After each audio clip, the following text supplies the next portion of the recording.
The car we're dealing with here is the Bang Shift Cougar, a 1967 Mercury Cougar that was in the very first episode of Roadkill Garage. And you know what? This is the very first episode of season 6. So it's been 5 years since we originally put this together. And there's a whole backstory of me buying the car and then getting it running and then trading it off to Steve. But what's important is that it initially had a 351 Cleveland in it. It now has a Ford Windsor 302 based 363 cubic inch stroker in it. And most importantly, the 4-speed that makes it the Bang Shift Cougar. The problem is, it doesn't bang shift anymore because the clutch slips really badly. And we think that that's because of an oil leak at the back of the engine, and this engine has leaked oil out of the back forever. It dates all the way to when Mike Finnegan and I drove a Ford Ranchero all the way to Alaska with this engine in it, and it leaked then. And then it leaked when Dulcich rebuilt it and we were testing it on the Engine Masters show. And then, surprise, it leaked again when we actually installed it in this car. And so the first thing we're gonna do is rip the top loader 4-speed out of the car so that we can see what clutch disc we need and perhaps even find the source of that endless oil leak so that we can fix that as well.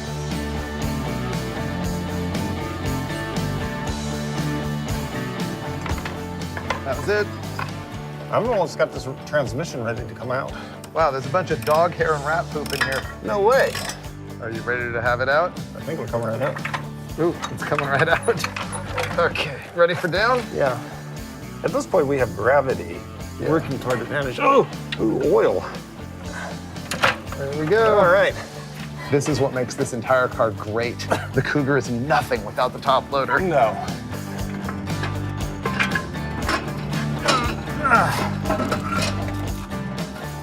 The bell housing is off. Great. This clutch is completely fried. That is going to be it. That is roasted. That is charbroiled. This is the clutch disc out of the Cougar, and it is absolutely the most destroyed thing I've ever seen for a clutch disc that has maybe 50 miles on it. That is wrecked. One thing it is not, though, is oily. We thought it was probably saturated with oil from the leak at the back of the engine, and it isn't. So why is it ruined? Probably because we never broke it in. In standard Roadkill fashion, we installed it and we went out and did burnouts for your viewing pleasure. That probably wrecked that thing completely, because that's unbelievable. But we still do have an incredible oil leak, and we've been investigating hardcore under there to see what it is. This is the mid plate that goes between the bell housing and the back of the engine. And by looking at it, we can see really carefully some witness marks of oil leaks on this thing. And it's either coming from the cam plug, which is about right here on the back of the engine, or from the oil pan gasket immediately at the back of the engine, right under the rear main seal. Doesn't seem to be the seal itself. It's a one-piece seal. We'd be shocked if that's what it was. So what we're gonna do is something fairly Mickey Mouse, but also kind of genius. We're gonna fill the engine with automatic transmission fluid, which is really just a very, very light oil. And we're gonna see if we can actually watch it dripping out of the bottom of that oil pan seal. And if it's not, it's probably the cam plug.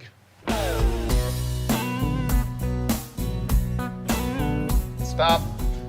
It's pouring out of the bolt hole in the crankshaft. You could put a bolt in there. Okay, so we know it's well above that point. Okay, no glistening. So now I'm waiting.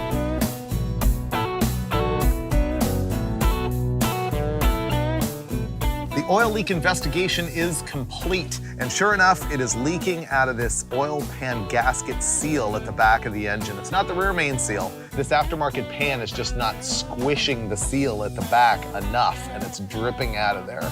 So I think what we're gonna do is drop the pan at the back, clean it all up in there, and smudge some RTV in it and put it back together, which is not the right way to do it, but it's the Roadkill Garage way to do it. It'll be good enough.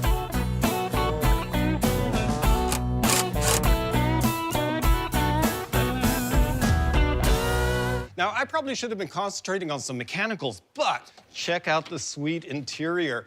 I had a chance to put the upholstery kit on the seats and put the carpet in. There's a bunch more work to do to get it perfect the way I want to, but that's not the important point here. The thing I need to do to make this car run and drive is fix the braking system. Now, This is the master cylinder I got for it. This is made for front disc brakes, so it doesn't have a residual pressure valve in the front brake port.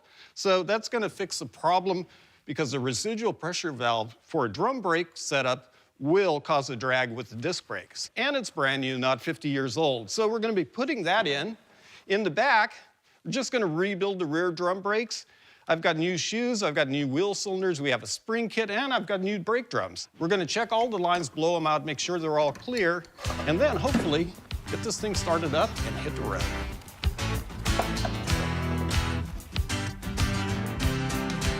While Steve's handling the master cylinder, I've been assigned to rebuild the rear brakes. Here's some antiquated wrenching information for you.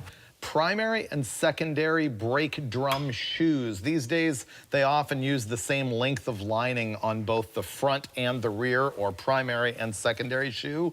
But you'll notice that some sets, like this AC Delco set, have a longer lining on one than they do on the other. Now, people have argued for many years about which is which. I'm gonna go by the manual and say short shoe front, long shoe rear. I got the shoes and springs all on, everything's happy there, and then I grabbed my brand new brake drum, and even with the adjuster all the way in, so smallest diameter on the pads, I could not get our new brake drum on. Check this out. This caliper is maxed out right there on the inside diameter of that drum, and I move over here to this one, and it's roughly 3/16 bigger, and that's not just because this one's been turned and that one hasn't. There's a problem here. I don't know if it's an application or if the part's just wrong, but I'm gonna end up using the old drums. They're not too bad.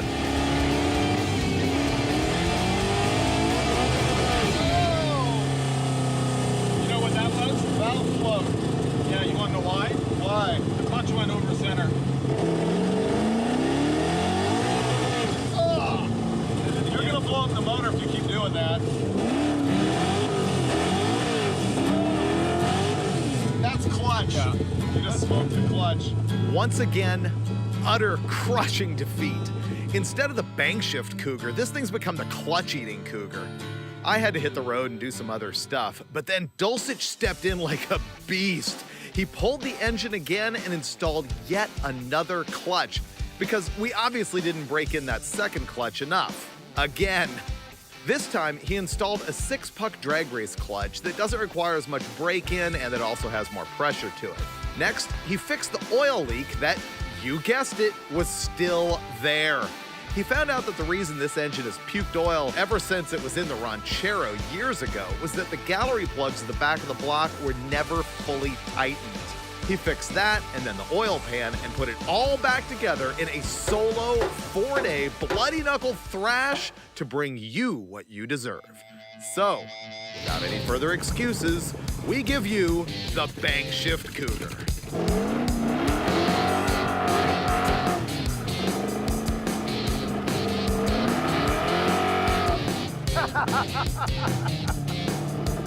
That's just to let go of the wheel and let it straighten itself out.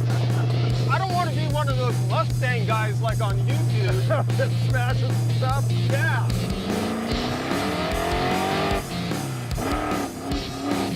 You can fully feel the secondaries open. I know. They need to come in sooner. They just go flop. Yeah.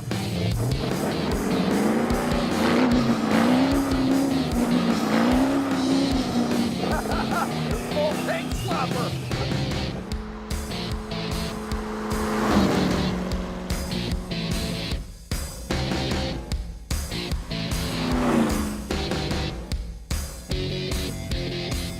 As you know, though, the windy mountain road is not what the Cougar is actually famous for. No? What is the Cougar famous for? The woods, the trees, the forest? The bang shift. The bang shift? Yeah. Yeah, I'm actually liking this Cougar handling. I feel like Dan Gurney.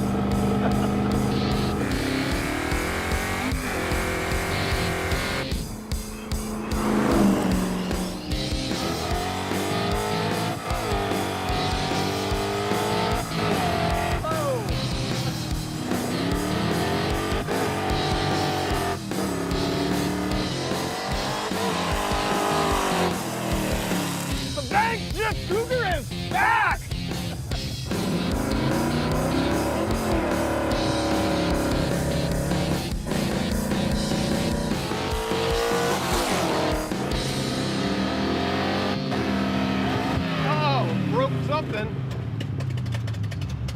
That's the drive shaft.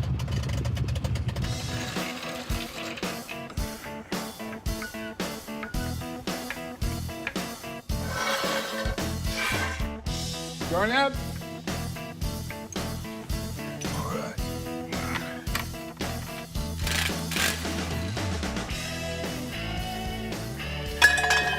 Oh, I blew my eardrums I out. thought those were supposed to be quiet. They're called mufflers. I guess you're right.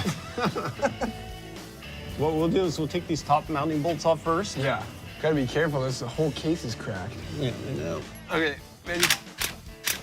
Oh, dude. We took the last bolt out of the transmission, and the whole corner of the transmission case just hit the deck. Man, this thing is totally destroyed. All right, drop that thing in, Steve. I'll hook it on. All right, coming down, somewhere around there. Okay, hold on. How about there? That's good. Okay.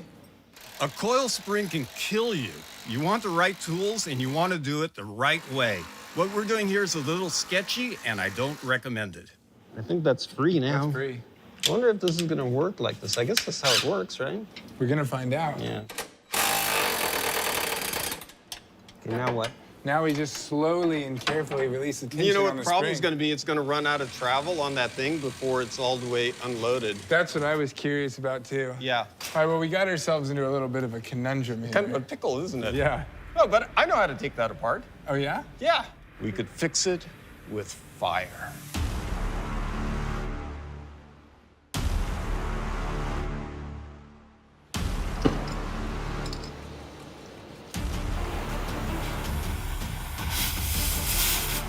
Ow!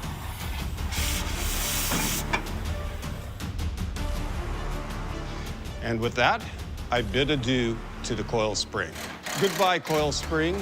I will not miss you.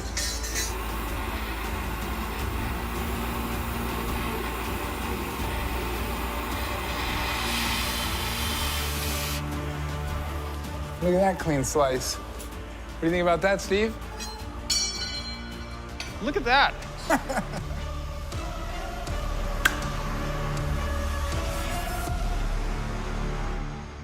Seriously, Wiley, this is probably one of the best modifications you could do to an old muscle car, and that's an overdrive transmission. I'm jealous. This is a TKX transmission. It's a replacement for the old TKO. It's brand spanking new. In fact, this is probably one of the first kits for a Ford application. It's from a company called Silver Sport Transmission. They have transmission swap kits, not only for this, but all kinds of different transmissions in all kinds of classic muscle car applications. So it's got a 0.68 overdrive, which is going to give me a sweet cruising gear. Yeah.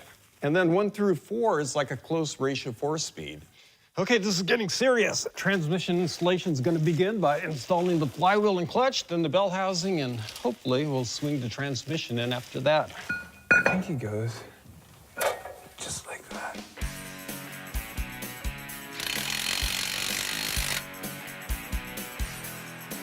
That's tight. I think you got him pretty close with the gun.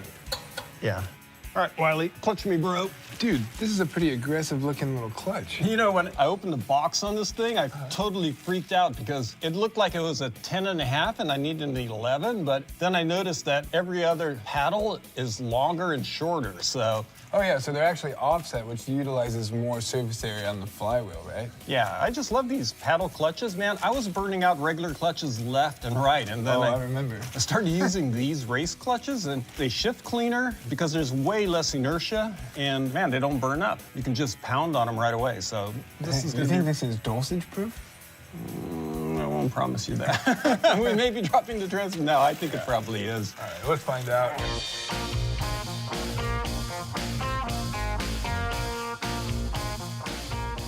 Let me talk about the rear end. What I have here is a Ford 9-inch, and nothing here comes from the junkyard. Everything you see is brand new and heavy duty, so it's going to be bulletproof with the 5-speed transmission and the high horsepower Windsor engine. The housing's from Curry, as is the differential carrier. The differential carrier is heavy-duty nodular iron. It's filled out with the 389 gear set, an Eaton True Track differential, and it's set up for 31 spline axle shafts. I knew the 8-inch rear end that was in the car was gonna break, so I had this built to last. It's got Wilwood disc brakes at each end, and I'm gonna swing it into the car right now. Dude, that is 9 inches of absolute beef. Yeah, it's pretty good so far. You're there. There you go. Did you like the jack stand trick? Yeah, it's really good. Lower it. Lower. There we go. It's on the pin. One thing I noticed on these spring plates that they sent us is that they've got 2 different shock mounting tabs on there. The high performance Fords will sometimes have stagger shocks, one in the front and one in the back. And so this accommodates that. It's pretty good. Okay, mine's on the pin now. Oh, wow. I like those big slotted mounting bolts. Yeah, me too. Here comes a drive shaft that not even Dulcich bang shifting can break. Fortunately, Driveline Services in Fresno dials us in fast with this stuff. We really appreciate those guys.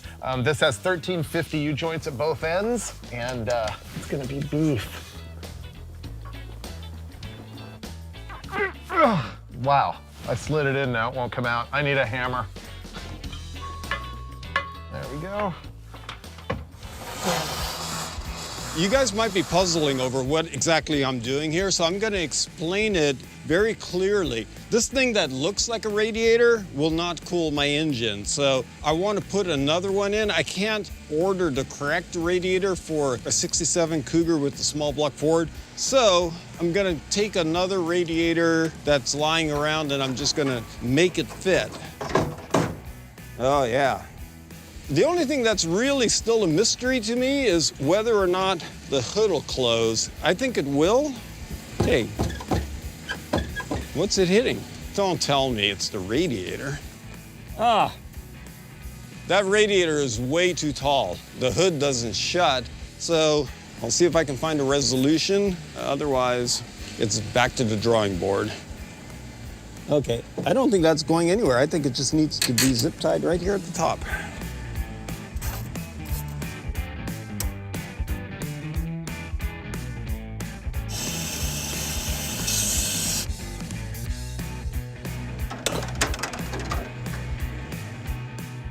So that's the radiator to hood clearance problem solved.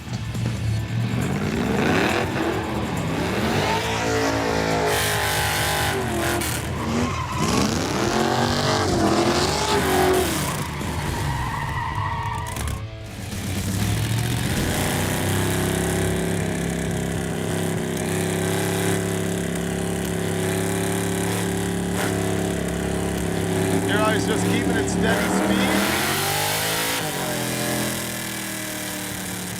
681. 681. I don't know if I'm topping that.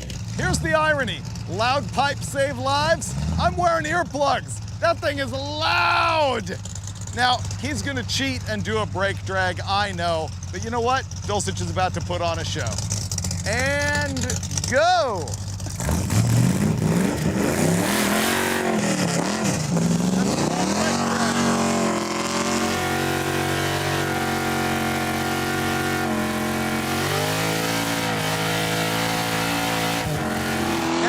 About as far as me, even cheating. To me, dragging brakes like that can look fun, but it doesn't show the actual power of the car. For me, the actual full throttle, burnout for distance, no brake drag is the key.